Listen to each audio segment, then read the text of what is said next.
Shakas or Scythians are not Indian, then why is the Scythian Shaka calendar our national calendar and not the Vikram Samvat calendar? Okay, so let's understand who the Scythians were. So the Scythians were the people. They were nomadic peoples. In today's academic environment, they are classified as Iranian peoples. Okay, and these are peoples who these were nomads, nomadic clans and tribes who peopled the entirety of the Central Asian, Eurasian plateau, the entire steppe region of Eurasia, from Eastern Europe all the way into the Xinjiang, the present day Xinjiang region of China. So these were various they call them Iranic peoples, which I completely disagree with. Okay, now who are these people? You say they were not Indian. Say they certainly invaded India from outside of the geography of India, but who are these people? What was their culture? What was their ancestry? So, as we know, and as we have discussed before on this channel, there were many waves of migrations out of India many thousands of years before today. These are attested in ancient Vedic texts, etc. During the Mahabharata era, even before the Mahabharata era, during the Rig Vedic era, etc., there was this battle of 10 kings, and many clans were expelled out of India. They had to go into exile, they never came back. So these peoples, these clans, Vedic clans, post-Vedic clans, etc., various kings, kingdoms, they went out of India. They went essentially northwest of India and north of India. So the region north of India came to be known as Uttar Kuru, which is the present-day Tarim Basin region of present-day China, the so-called Xinjiang region. So that was known as Uttar Kuru. And there was another region called Uttar Madra, which is the region near the Caspian Sea. So the whole of Central Asia, essentially. So this was peopled by Indians, by Indian clans and tribes that migrated out of India. Some went into exile after losing battles or wars. Some just moved out for greener pastures or whatever the reason was. So there were many waves of migration out of India. These were originally Vedic and post-Vedic clans. Later on, their rituals changed. They stopped following the Vedic traditions properly, and therefore they came to be considered and categorized as mlechas, because they were no longer, their rituals were no longer pure. But these were the descendants of Indian people, and it is their descendants who came to be known as the Shaka people, the Scythian people. And there has been plenty of DNA analysis of various Scythian mummies, etc., and we know what they looked like.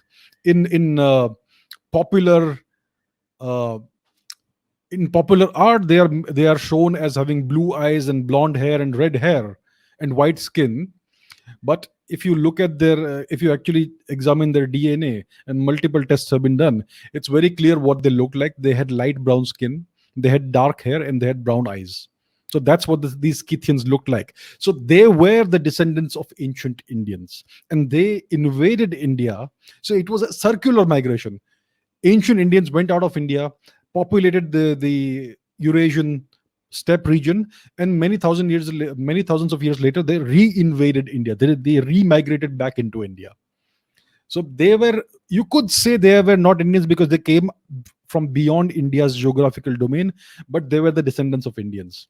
And it is well known that their culture and all of that was quite similar to that of India. And it is well known that there was no friction between the Scythians who came into India and assimilated into the Indian population. There was no friction between them and the Indian people. So it's clear that their language was very similar. The culture was also very similar. They were sun worshippers, essentially. They worshipped the sun. So these are the Scythians, the Shakas.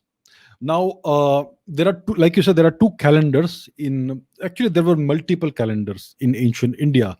There is a calendar that is based on the date of Nirvana of Mahavir, which is in the 6th century, I think, BCE, right?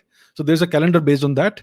There was an older calendar called the Saptarshi calendar, which was in the from the 6th millennium BCE, 6000 something BCE. So that's when it started. Can you imagine how ancient our civilization is? That we were reckoning time from 6000 BCE or thereabouts.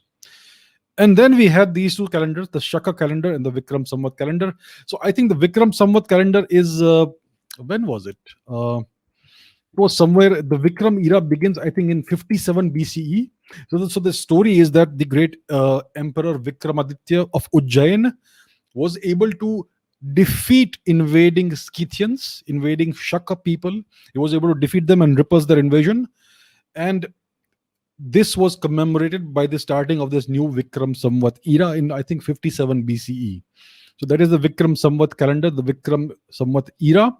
And then you have the Shaka era, which is 78 AD.